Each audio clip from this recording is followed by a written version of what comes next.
It's Mark, Beech Bluff Outdoors, of course. Thanks all my subscribers. You guys have been wonderful lately. Uh, Being patient with me. I told you about the whole going back strictly traditional, whatever. I don't know if you've been following the muzzleloader build. I'm not sure. I haven't got it posted yet as of this filming, so I don't know if it'll be one long video or a couple different videos. But either way, to get back traditional, you need a possibles bag. I've got a horn, a cow horn ordered. I'm gonna make my own powder horn. You need a bag. It's just an over-the-shoulder pouch. I've already got the parts cut out. That's the front. There's the gusset, because I'm gonna make it gusseted by. This will be actually be like 4 inches, and there's the back and the lid. I've got a fox hide from year before last trapping that I don't know if I made a mistake or if it was something in the recipe of my tanning solution, but had an issue right on the neck, so I'm going to cut it at the neck, and I'm going to put his face on the flap that covers this. So I've got D-rings. This little piece will get sewed together, and there'll be a D-ring in here, and this is what the strap will hook to. I've already got the straps cut. They're hanging over here. So we're going to get to staining all this stuff. I'm going to stain it first and be done with it. So that's what we're going to do first. So we're going to go with EcoFlow Timber Brown. I've never used this color. Usually I use Java, which is the dark leather. Almost like a dark walnut type color. But we're going to try the timber. See how it looks. Doesn't really matter how it looks. Can't take it off once you put it on.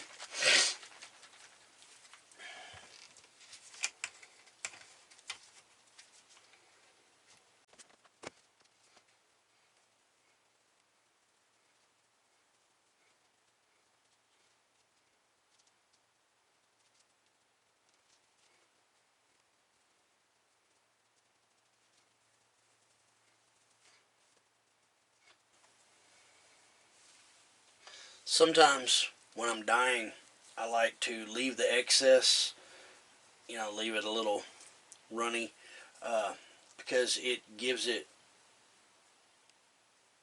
a kind of I won't say streaky, but it gives the color like texture, if that makes any sense.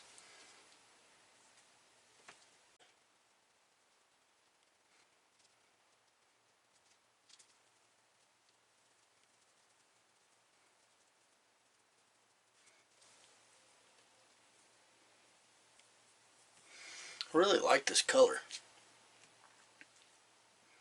Good tanned leather color.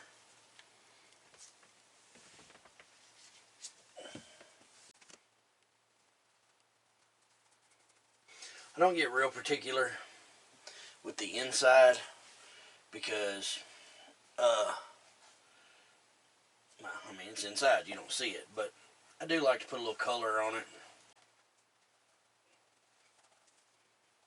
I was thinking about doing this Java, but come to find out I'm out of Java dye.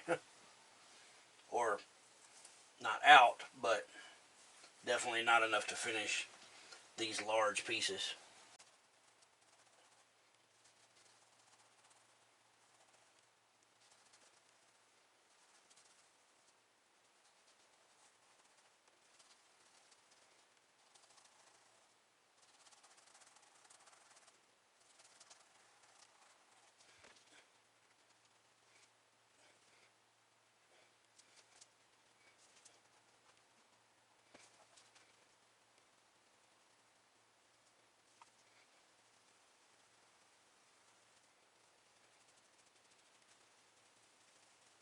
We will not be carving or stamping this particular piece just because I want more of a plain traditional look.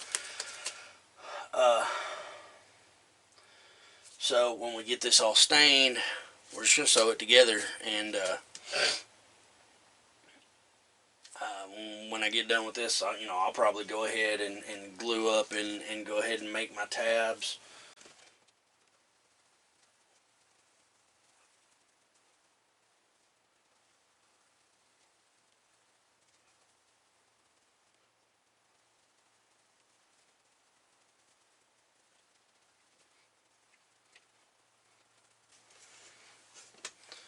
So far, I like it. I really like the way the color's turning out.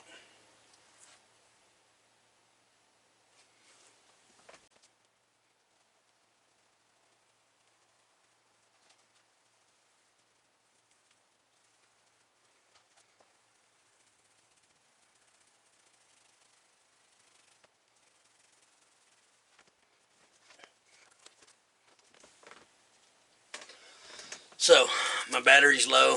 I'm going to cut this off here. Y'all see what I'm doing. I'm going to go ahead and finish this stuff up, and we'll move on from there. Alright guys, so we got everything dyed and stained, and we got the general layout. Now, I don't usually use patterns when I do leather work. I just do it all right out of my head. It's just the way I like it. If patterns work for you, then by all means do it. But I'm more, I guess, traditional. I have an idea. I generally know how I want it to work, and that's what I do.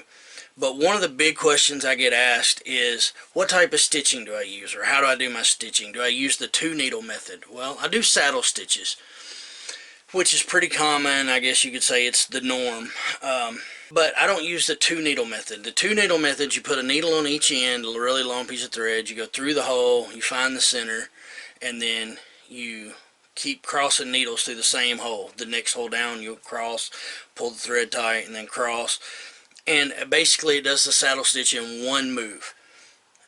I do the same thing, I just do it with one needle. And what you're going to do, just in case anybody was wondering, you can see this is a saddle stitch.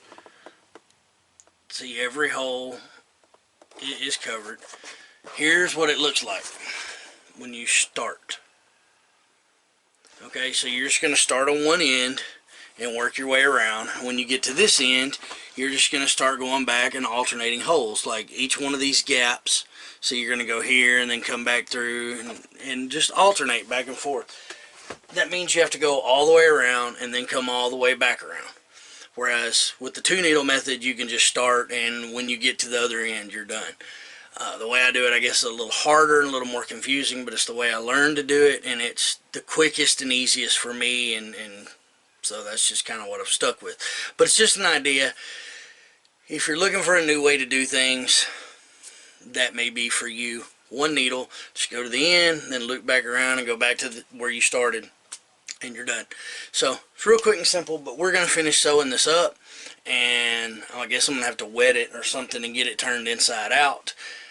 And then we're going to get the fox head and start cutting, I guess working on the flap.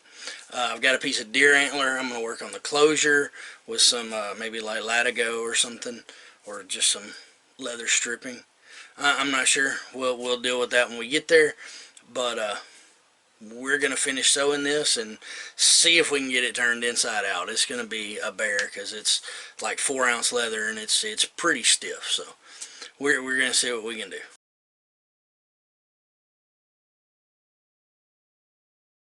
Well guys,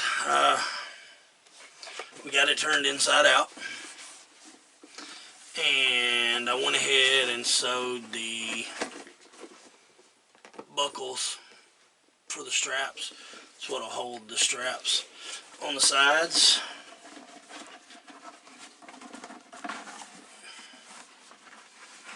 So that's what we're working with now. I've got a fox hide off of a fox that I tanned a couple years ago. We're going to cut his face off, put it on here, and make a strap. Oh, it's a lot of work. Well, I figured out what the camera problem was.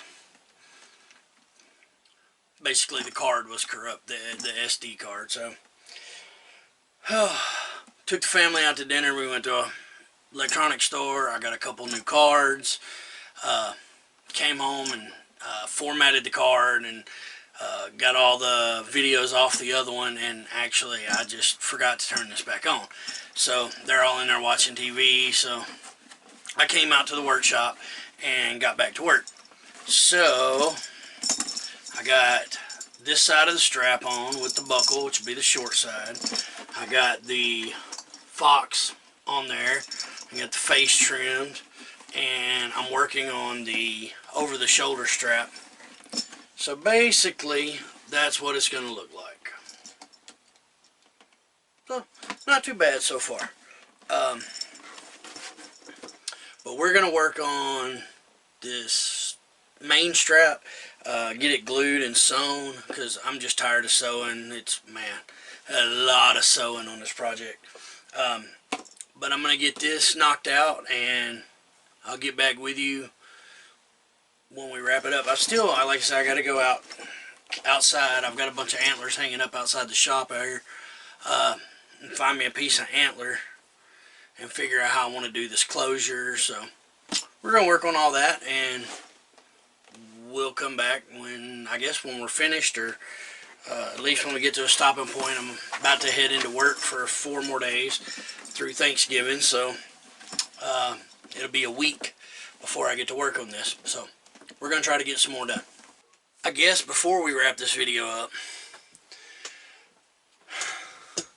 the editing may be a little off on this because I had decided to finish this video and then went back and added some more to it.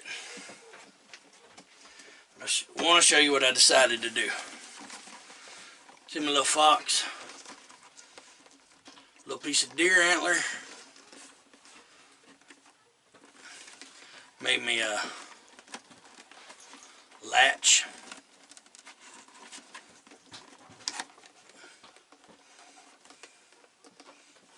But yeah, just a piece of antler. So you pull the lid down, stick him through, and then just rotate it. So if I add this in after I already said goodbye, you know what's going on. So that finishes the possibles bag. I already had it out. The gun didn't fire. Had an issue with my measure. We got to figure out what's up with that. But we'll get that fixed, and maybe we'll get some video of the gun firing while using the bag. And in the meantime, I'm going to wrap up some things here in the workshop, and we're getting ready to go hunting in the morning. And probably won't set any traps. It's too muddy. But anyway, that should finish the possibles bag video.